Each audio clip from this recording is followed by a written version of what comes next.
Bueno, tanto o persoal que traballa no Club Verbena como as chicas que traballan no Club Verbena comunícanlle a todos os seus amigos e clientes que para o martes 31 de decembre de 2024 e miércoles 1 de enero de 2025, volvo a repetir as fechas para que non haya confusións, martes 31 de decembre de 2024 e miércoles 1 de enero de 2025, estes 2 días o Club Verbena permanecerá cerrado para poder disfrutar tanto das festas navideñas como de Ano Novo.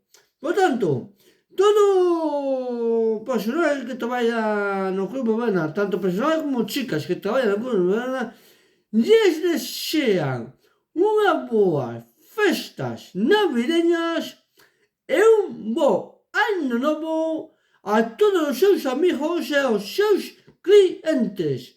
E recordade que para os 2 días que acabo de mencionar, o Club Verbena permanecerá cerrado para poder disfrutar tanto das festas navideñas que temos esos días como de Ano Novo.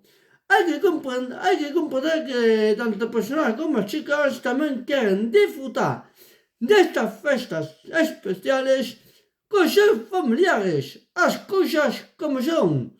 Pero recordade que o Club Verbena permanecerá cerrado e volverán a esperarvos coas portas abertas a partir do jueves 2 de enero de 2025.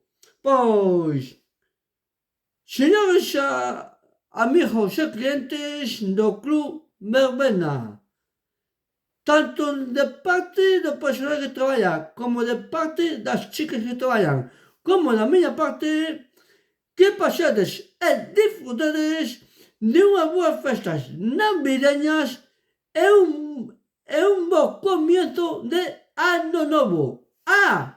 E tamén que teñades uns bons reis. A disfrutar! Nos vemos!